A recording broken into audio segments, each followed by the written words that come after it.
अस्सलाम वालेकुम अज़ीज़ तुलबा व तालिबात, मैं हूँ सैयद अरसलान बुखारी, आपका केमिस्ट्री का टीचर। बच्चों, आज हम एक मुख्तसर सा उन्वान पढ़ने जा रहे हैं, लेकिन है बहुत अहम। आज का लेक्चर दो हिस्सों पर मुश्तमिल है। पहले हिस्से के अंदर हम कार्बन मोनोऑक्साइड के मुज़र सेहत असरात को पढ़ेंगे और दूसरे हिस्से में हम कैटालिटिक कन्वर्टर की मुकम्मल साइंस पढ़ेंगे।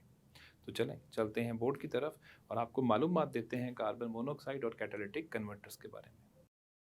जी, तो अज़ीज़ तलबा तालिबात, हम आज के टॉपिक में बड़ा मुख्तसर सा आज का उन्वान है और उसके अंदर हम दो इंतहाई अहम बातों को पढ़ने जा रहे हैं। पहली बात, हम ये देखेंगे कि कार्बन मोनोऑक्साइड के क्या असरात होते हैं और दूसरे नंबर पे हम देखेंगे कि कैटालिटिक कन्वर्टर्स क्या होते हैं और वो किस तरह काम करते हैं। बच्चों, याद रखिएगा, कार्बन मोनोऑक्साइड के असरात के हवाले से 2 मरतबा ये सवाल बोर्ड के पेपर में इंशाइया तर्ज के सवालात की सूरत में आ चुका है। मुख्तसर सवालात में तो कई एक मरतबा, अलबत्ता इंशाइया तर्ज के सवालात में भी ये 2 मरतबा आ चुका है। तो इसको आपने उस लिहाज से अहम समझना है और इसको लाजमन तैयार करना है। तो चलें चलते हैं कार्बन मोनोऑक्साइड के असरात की तरफ कि कार्बन मोनोऑक्साइड क्या है, कब बनती है, उसके असरात क्या है। सबसे पहले बात करते हैं कार्बन मोनोऑक्साइड के बारे में। कार्बन मोनोऑक्साइड का जो फॉर्मूला है वो है CO। कार्बन मोनोऑक्साइड, मोनो का मतलब होता है एक, तो कार्बन मोनोऑक्साइड, चूंकि इसमें एक ऑक्सीजन का सिर्फ एक एटम है इसलिए इसके नाम में हमें मोनोऑक्साइड नजर आता है।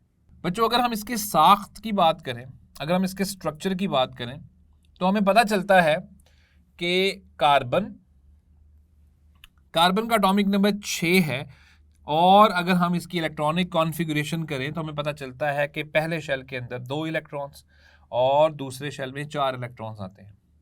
जबकि ऑक्सीजन की अगर हम बात करें तो ऑक्सीजन जो है उसके अंदर टोटल 8 इलेक्ट्रॉन्स होते हैं, चूंकि उसका एटॉमिक नंबर 8 है, और पहले शेल में 2 जबकि दूसरे शेल में 6 इलेक्ट्रॉन्स होते हैं। चूंकि ऑक्सीजन को 2 इलेक्ट्रॉन्स की ज़रूरत है तो वो अपने 2 इलेक्ट्रॉन्स यहाँ पे कार्बन के 2 इलेक्ट्रॉन्स के साथ शेयर कर लेता है। इस तरह ऑक्सीजन का ऑक्टेट मुकम्मल हो जाता है और ऑक्सीजन क्या हो जाता है, स्टेबल हो जाता है। लेकिन कार्बन का ऑक्टेट कंप्लीट नहीं हुआ, लिहाजा कार्बन क्या करता है, ऑक्सीजन में चूंकि 6 इलेक्ट्रॉन्स थे आखिरी शेल के अंदर, 2 उसने शेयर कर लिए, बाकी बच गए 4। वो 4 इलेक्ट्रॉन्स जो होते हैं वो 2 इलेक्ट्रॉन पेयर्स की सूरत में पड़े होते हैं। तो ऑक्सीजन क्या करता है, वो अपना एक पेयर इसको दे देता है जिससे बनता है कोऑर्डिनेट कोवलेंट बॉन्ड। लेकिन चूंकि कोऑर्डिनेट कोवलेंट बॉन्ड के बारे में जमात नहम में आप पढ़कर आए हैं कि कोऑर्डिनेट कोवलेंट बॉन्ड और कोवलेंट बॉन्ड में सिर्फ उनकी बनावट का फर्क होता है। एक मर्तबा जब कोऑर्डिनेट कोवलेंट बॉन्ड बन जाए तो उसके बाद वो बिल्कुल हूबहू कोवलेंट बॉन्ड की तरह पेश आता है। तो यहां पे अगर आप 3 लाइनें भी लगा दें तो वो बुरा नहीं होगा, गलत नहीं होगा, लेकिन दर हकीकत ऑक्सीजन ने अपना एक लॉन पेयर कार्बन को दिया होता है। इस तरह ये एक स्टेबल स्ट्रक्चर, एक स्टेबल साख्त हमारे सामने बनी होती है। इसको जाहिर करने के लिए एक तरीका और है अजीज तलबा व तालिबात, लेकिन वो चूंकि आपके कोर्स से बहुत बाहर हो जाएगा इसलिए मैं उसका वहां तस्करा नहीं करूंगा। तो आप इसकी इसी साख्त को जहन में रखिएगा।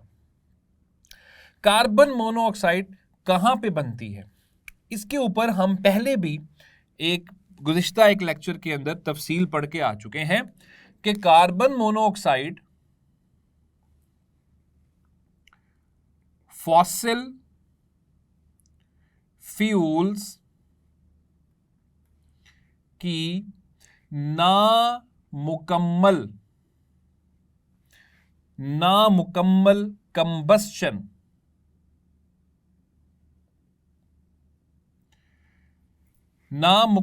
कंबस्शन से बनती है।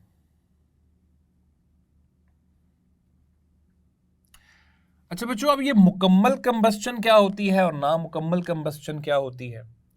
मुकम्मल कंबस्शन वो होती है जिसमें एक चीज मुकम्मल तौर पे जल जाए और कार्बन डाइऑक्साइड बन जाए। जैसे कि यहाँ पे मैं आपके सामने एक मसावात लिखता हूँ। ये रहा मीथेन और ऑक्सीजन। जब हम मीथेन को ऑक्सीजन की मौजूदगी में जलाते हैं तो वहां से बनता है कार्बन डाइऑक्साइड और पानी। बच्चों ये है कंप्लीट कंबस्शन, यानी मुकम्मल कंबस्शन, क्योंकि इसमें मुकम्मल तौर पे मीथेन जलता है और 1 यूनिट कार्बन डाइऑक्साइड का, जबकि 2 यूनिट किसके बनाता है, पानी के, और इसके अंदर 2 यूनिट ऑक्सीजन के इस्तेमाल होते हैं। चूंकि इस रिएक्शन के मुकम्मल होने पर कार्बन डाइऑक्साइड बना है तो हम कहते हैं कंप्लीट कंबस्शन, यानी मुकम्मल कंबस्शन हो गई है। और वो जो हमारा फॉसिल था या जो भी हमारा एक ऑर्गेनिक मादा था वो मुकम्मल तब्दील हो गया किसके अंदर, कार्बन डाइऑक्साइड के अंदर। लेकिन कार्बन मोनोऑक्साइड की दफा बच्चों ऐसा नहीं होता। कार्बन मोनोऑक्साइड नामुकम्मल कंबस्शन से बनती है। और नामुकम्मल कंबस्शन कब होती है, याद रखिएगा, जब ऑक्सीजन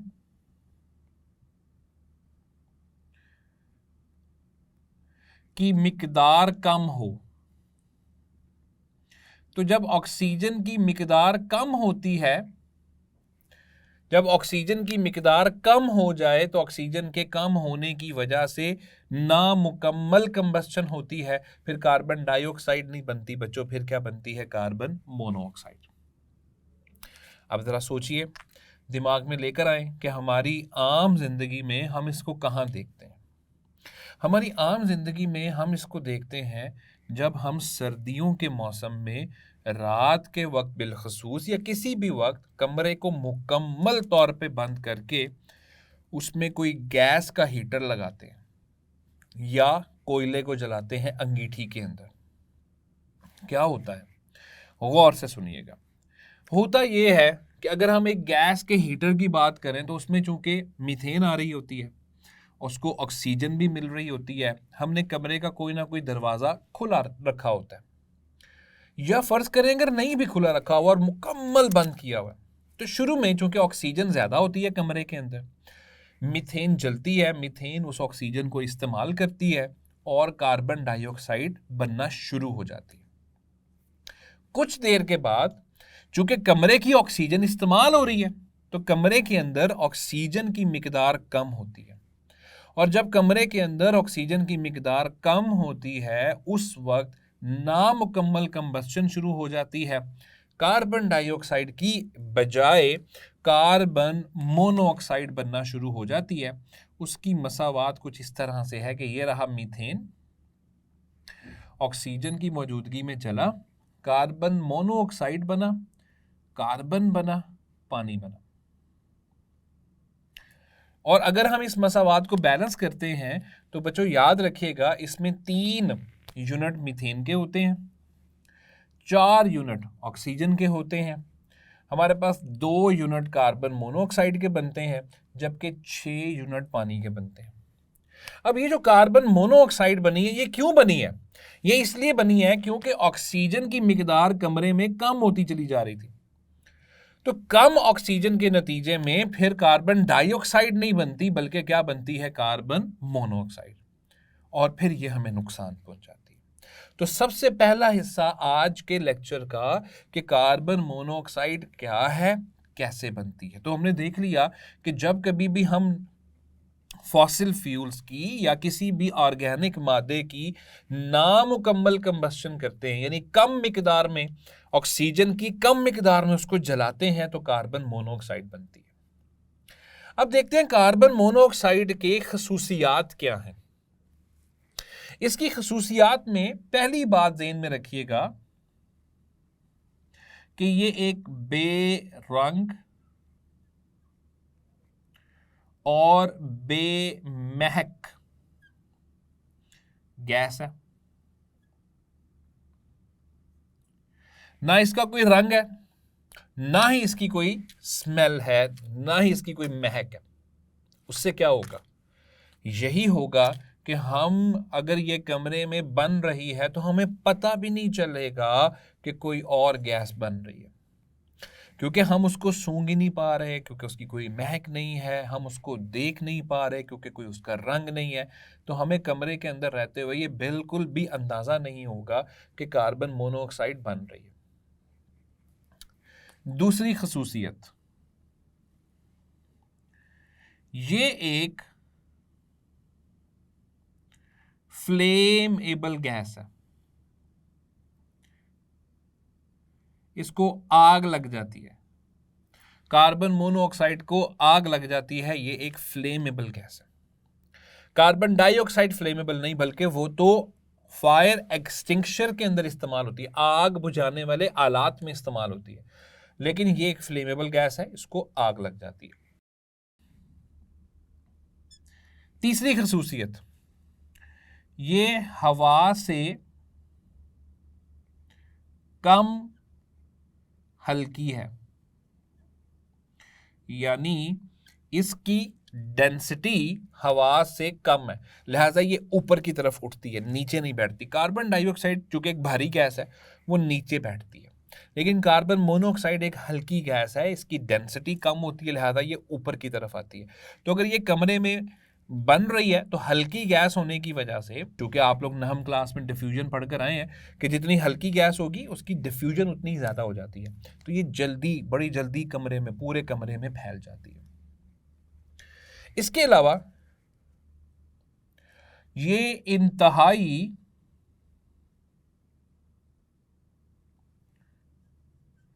मुज़रे सेहत गैस है, इसके शदीद नुकसानात हमें मिलते हैं हमारी सेहत के ऊपर, और दर हकीकत हमारे आज के उन्वान का जो मेन मकसद है, जो अहम एक तरीन मकसद है, वो यही है कि हमने इसके मुज़रे सेहत होने को ही पढ़ना है, ताकि हमारे तमाम बच्चों को पता हो कि अगर बिल्कुल बंद कमरे के अंदर हम हीटर चला रहे हैं तो उसके नुकसानात क्या हो सकते हैं। अब ये इंतहाई मुज़रे सेहत गैस है, ऊपर हम पढ़ के आए हैं कि ना इसका कोई रंग है, ना इसकी कोई स्मेल है, हमें अंदाज़ा भी नहीं होगा ये बन रही है, और कमरे में बड़ी जल्दी से फैलेगी, पूरा कमरा जल्दी से भर जाएगा, और अगर हम इसमें लंबे बहुत देर तक सांस लेते हैं तो ये हमारे जिस्म में जाके हमें नुकसान पहुंचाती है। अच्छा बच्चों, अब ये नुकसान कैसे पहुंचाती है, इसको समझना बहुत ज़रूरी है। असल में ये क्या करती है, इसका काम आप देखें ना तो आप समझ जाएंगे कि ये नुकसानदेह कैसे है। ये बहुत जल्दी जुड़ जाती है, बहुत जल्दी बाइंड हो जाती है, इसको हम कहते हैं बाइंड हो, जुड़ जाती है, किसके साथ? हीमोग्लोबिन के साथ।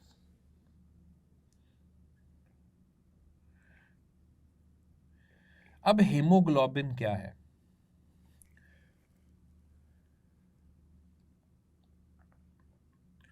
तो ये हमने बात को मुकम्मल कर दिया कि ये इंतहाई मुज़रे सेहत गैस है। क्यों? क्योंकि ये हीमोग्लोबिन के साथ बहुत जल्दी जुड़ जाती है। हीमोग्लोबिन क्या है बच्चों? हीमोग्लोबिन एक प्रोटीन है जो हमारे खून के अंदर, बिलखसूस हमारे रेड ब्लड सेल्स के अंदर पाई जाती है। इसका काम क्या है? इसका काम है कि जो ऑक्सीजन हम अपने जिस्म में लेकर जाते हैं वो सीधा हमारे फेफड़ों में जाती है, फेफड़ों से डिफ्यूज करके वो खून में जाती है। हीमोग्लोबिन उस ऑक्सीजन को उठाता है, ठीक है जी। हीमोग्लोबिन उस ऑक्सीजन को उठाता है और उसको लेकर सारे जिस्म के अंदर चला जाता है। इस तरह हीमोग्लोबिन एक ऑक्सीजन कैरियर के तौर पे काम करता है और ऑक्सीजन को पूरे हमारे जिस्म के अंदर मुंतकिल कर देता है, एक जगह से दूसरी जगह। चूंकि हमारे तमाम आज़ा को अपने काम करने के लिए ऑक्सीजन की ज़रूरत है, लिहाजा इस ऑक्सीजन को वहां तक पहुंचाना किसकी जिम्मेदारी है? हीमोग्लोबिन की जिम्मेदारी है। हीमोग्लोबिन ये जिम्मेदारी किस तरह पूरी करता है? तो हम देखते हैं इंसान के जो फेफड़े हैं उनमें क्या आती है? ऑक्सीजन। ये ऑक्सीजन कहां से आई? जाहिर है बाहर हवा में से हम उसको अपने जिस्म के अंदर लेके जाते हैं। अब ये जो ऑक्सीजन है, ये ऑक्सीजन आगे चली जाती है किसके अंदर? खून के अंदर। और खून के अंदर क्या मौजूद होता है? खून के अंदर मौजूद होता है हीमोग्लोबिन। तो मैं यहां पे लिख देता हूं HB। HB का नाम है हीमोग्लोबिन। अच्छा, खून में ऑक्सीजन हीमोग्लोबिन के साथ क्या करती है? ये उसके साथ जुड़ जाती है, और जब ये उसके साथ जुड़ती है तो ये बनाती है ऑक्सी हीमोग्लोबिन। और ये जो ऑक्सी हीमोग्लोबिन है, फिर ये पूरे जिस्म में जाता है, और जब ये पूरे जिस्म के अंदर जाता है, मैं लिखता हूं कि ये कहाँ जाता है? ये आज़ा में जाता है, हमारे तमाम आज़ा में जाता है। उधर जाके ऑक्सीजन दे देता है, और ऑक्सीजन दे के वहां से वापसी। इस तरह हीमोग्लोबिन पूरे जिस्म के अंदर ऑक्सीजन को मुंतकिल करवाता है।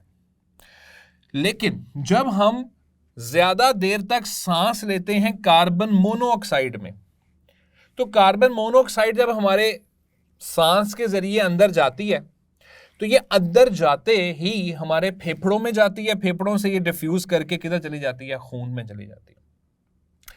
अब खून में कौन होता है? हीमोग्लोबिन। उसने जुड़ना है ऑक्सीजन के साथ, लेकिन कार्बन मोनोऑक्साइड की ऑक्सीजन से ज्यादा अच्छी ताकत है हीमोग्लोबिन के साथ जुड़ने की। और जैसे ही ये हीमोग्लोबिन के साथ जुड़ता है, ये बना देता है कार्बोक्सी हीमोग्लोबिन। ऑक्सी हीमोग्लोबिन नहीं, वो तो ऑक्सीजन के जुड़ने से बनता है। ये बना देता है कार्बोक्सी हीमोग्लोबिन। और ये कार्बोक्सी हीमोग्लोबिन अब जाहिर है आपके जिस्म में ये ही जाएगा। अब ऑक्सी हीमोग्लोबिन तो जा नहीं रहा। इससे क्या होगा?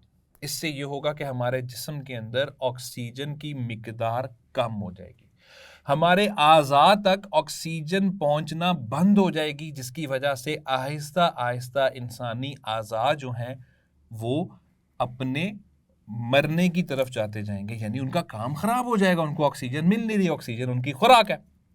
तो जब उनको खुराक नहीं मिलेगी तो आहिस्ता आहिस्ता वो अपने अंजाम तक पहुंचेंगे, और इस तरह इंसान को सीरियस किस्म की हालत का सामना करना पड़ जाता है। बड़ी पेचीदा हालत हो जाती है इंसान की।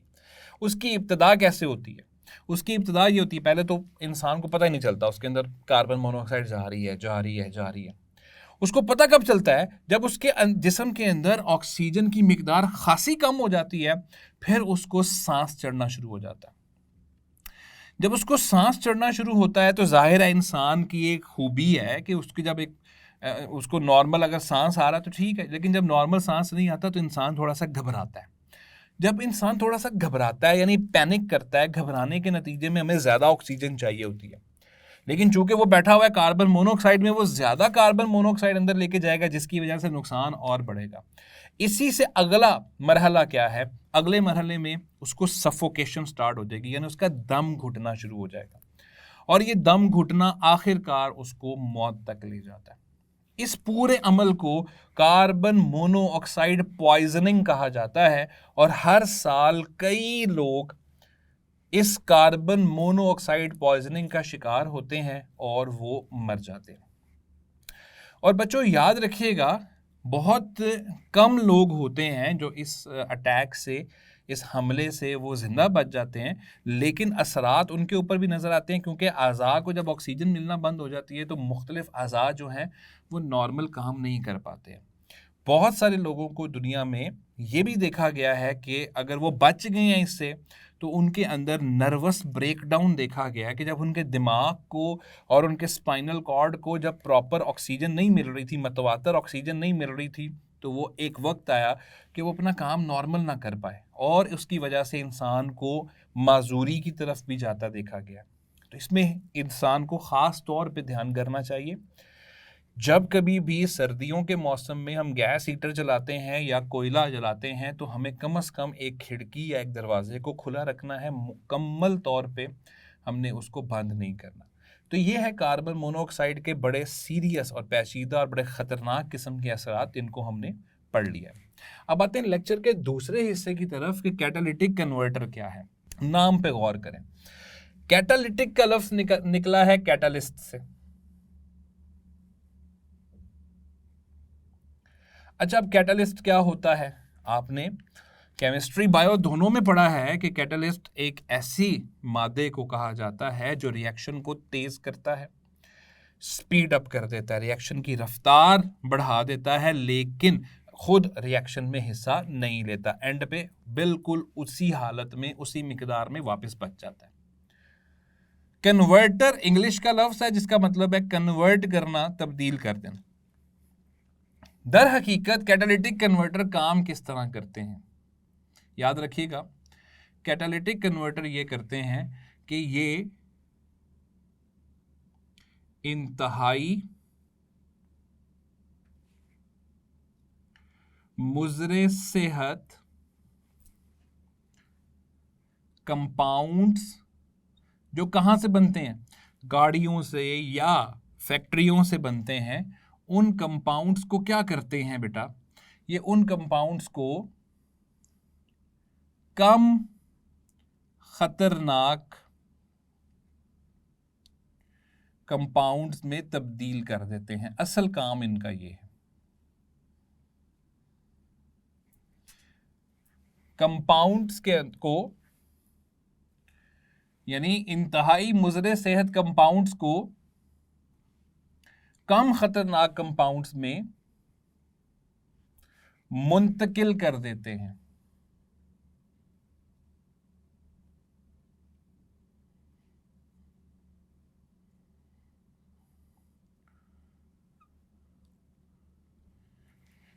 इसको जब हम केमिस्ट्री की ज़बान में पढ़ते हैं ना, तो हम कहते हैं कि वो क्या कर रहे हैं, वो डेंजरस चीज़ों को यानी ख़तरनाक चीज़ों को एग्जॉस्ट गैसेस में कन्वर्ट कर देते हैं, तब्दील कर देते हैं। अब ये एग्जॉस्ट गैसेस किसको कहते हैं? एग्जॉस्ट गैसेस का मतलब है कि किसी भी जगह पे जब हम आग लगाते हैं, किसी चीज़ को कंबस्चन करते हैं, तो वहाँ से जो गैसेस निकलती हैं, जो गैसें खराज जिनका होता है, वो एग्जॉस्ट गैसें होती हैं। जैसे कार्बन डाइऑक्साइड एक एग्जॉस्ट गैस है, जैसे वाटर के वेपर्स एग्जॉस्ट गैस हैं, क्योंकि कहीं पे अगर आग लगती है तो वहाँ से हम इसका बाहर निकालते हैं। एग्जॉस्ट का मतलब होता है चीज़ों को बाहर निकालना। तो यानी कैटालिटिक कन्वर्टर का काम क्या है? इंतहाई खतरनाक चीज़ों को इन्होंने एग्जॉस्ट गैसों में कन्वर्ट कर देना। ये काम ये करते किस तरह है? ये काम इस तरह करते हैं कि इनके अंदर हमने रखे होते हैं कैटलिस्ट। अब क्या होता है, आप फ़र्ज़ कीजिए कि ये है हमारे पास एक कैटालिटिक कन्वर्टर। फ़र्ज़ कर लें कि ये है कैटालिटिक कन्वर्टर।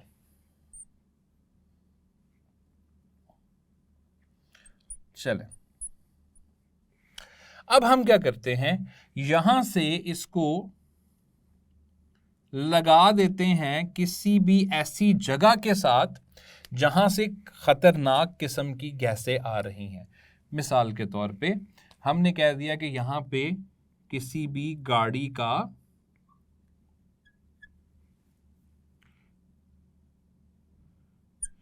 एग्जॉस्ट इंजन है, ठीक है।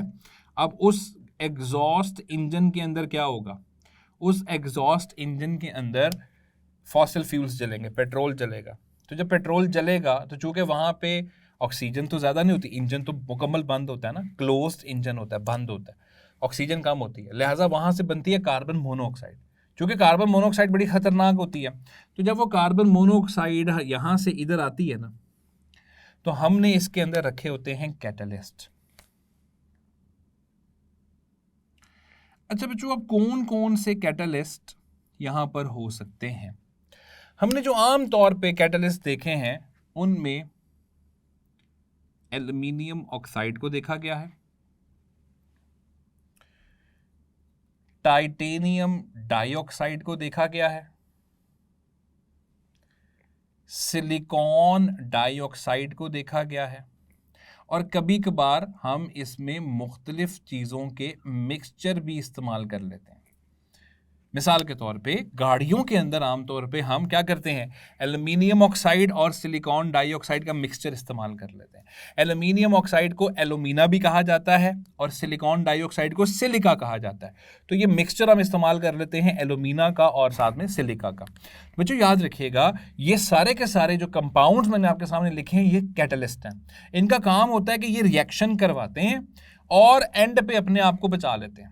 अब ये क्या करते हैं, याद रखिएगा यहां पर कैटालिटिक कन्वर्टर के अंदर आमतौर पर जो रिएक्शन चलते हैं वो रिवर्सिबल होते हैं। रिवर्सिबल रिएक्शन चलते हैं आमतौर पे। जाहिर है रिवर्सिबल रिएक्शन होगा तो ही हम कहेंगे ना कि कैटलिस्ट वापस अपनी उसी हालत में आ रहा है। अब होता क्या है बच्चों, होता यह है कि गाड़ियों के एग्जॉस्ट इंजन में चूंकि वहां पे इनकम्प्लीट या नामुकम्मल कंबस्टन होती है तो वहां से आ रही होती है कार्बन मोनोऑक्साइड। जैसे ही कार्बन मोनोऑक्साइड इन कैटलिस्ट में से गुजरती है तो ये उसके साथ रिएक्शन करते हैं और रिएक्शन करके उसको बना देते हैं कार्बन डाइऑक्साइड। अब आप खुद सोचें, कार्बन मोनोऑक्साइड के नुकसानात ज्यादा हैं कि कार्बन डाइऑक्साइड के? जाहिरी सी बात है कार्बन मोनोऑक्साइड ज्यादा खतरनाक है। तो इस कैटालिटिक कन्वर्टर ने क्या कर दिया, इस कैटालिटिक कन्वर्टर ने गाड़ियों के इंजन में से आने वाली कार्बन मोनोऑक्साइड को तब्दील कर दिया कार्बन डाइऑक्साइड में, यानी ज्यादा खतरनाक चीज को एक एग्जॉस्ट गैस की सूरत में बाहर निकाल दिया। और चूंकि ये कैटलिस्ट हैं तो ये तो इसी हालत में पड़े रहेंगे क्योंकि ये रिएक्शन के अंदर इस्तेमाल नहीं हो रहे। अब बहुत सारे बच्चे सोचेंगे, वो कहेंगे सर कार्बन मोनोऑक्साइड का कार्बन डाइऑक्साइड में ये कैसे मुंतकिल हो जाता है, सिर्फ ऑक्सीजन ही शामिल करनी है। तो इसके अंदर हम ये क्या करते हैं, ऑक्सीजन लेते हैं हवा में से, कार्बन मोनोऑक्साइड के साथ मिलाते हैं, उसको किस में तब्दील कर देते हैं, कार्बन डाइऑक्साइड। इसी तरह अगर गाड़ियों के धुएं में नाइट्रोजन के ऑक्साइड आ रहे हैं जिनको हमने गुज़िश्ता लेक्चर्स में पढ़ा कि NOx कहते हैं, तो ये उसको नाइट्रोजन के अंदर कन्वर्ट कर देते हैं, तब्दील कर देते हैं और नाइट्रोजन निकालते हैं। अब नाइट्रोजन का हमें कोई नुकसान नहीं है लेकिन NOx का तो हमें नुकसान है। इस तरह कैटालिटिक कन्वर्टर काम करते हैं। याद रखिएगा बच्चों कि दुनिया के बहुत सारे ममालिक में कैटालिटिक कन्वर्टर्स के लिए एक पॉलिसी बना दी गई है, कानून बना दिया गया है, प्रोटेक्शन बिल्स पास कर दिए गए हैं कि कोई भी गाड़ी, कोई भी इंडस्ट्री कैटालिटिक कन्वर्टर के बगैर नहीं होगा। और इस तरह वो बहुत ख़तरनाक चीज़ों को कम ख़तरनाक चीज़ों के अंदर, यानी इनका नुकसानात कम होते हैं, बना के अखराज कर रहे हैं, जिसकी वजह से हमारी हवा भी जो है वो उस लेवल के ऊपर जाके आलूदा नहीं हो रही। तो बच्चों ये थे आज के हमारे दो छोटे से टॉपिक्स, दो उन्वानात, जिसमें हमने कार्बन मोनोऑक्साइड के असरात पढ़े और देखा कि उससे बचाव किस तरह मुमकिन है, और साथ ही साथ हमने कैटालिटिक कन्वर्टर्स की साइंस को पढ़ा है कि कैटालिटिक कन्वर्टर के पीछे पूरी केमिस्ट्री क्या है। जी, तो प्यारे बच्चों ये था आज का टॉपिक जिसमें हमने देखा कि कार्बन मोनोऑक्साइड इंतहाई नुकसानदेह है और उससे इंसान की जान भी जा सकती है, लेकिन उससे बचा कैसे जा सकता है हमने इसको भी पढ़ लिया। मैं उम्मीद करता हूँ कि आज के लेक्चर की बखूबी समझ आ चुकी होगी आप सबको। इंशाल्लाह अगले लेक्चर में मज़ीद मालूमात के साथ मुलाकात होगी। तब तक अपना ख्याल रखें। अल्लाह हाफिज़।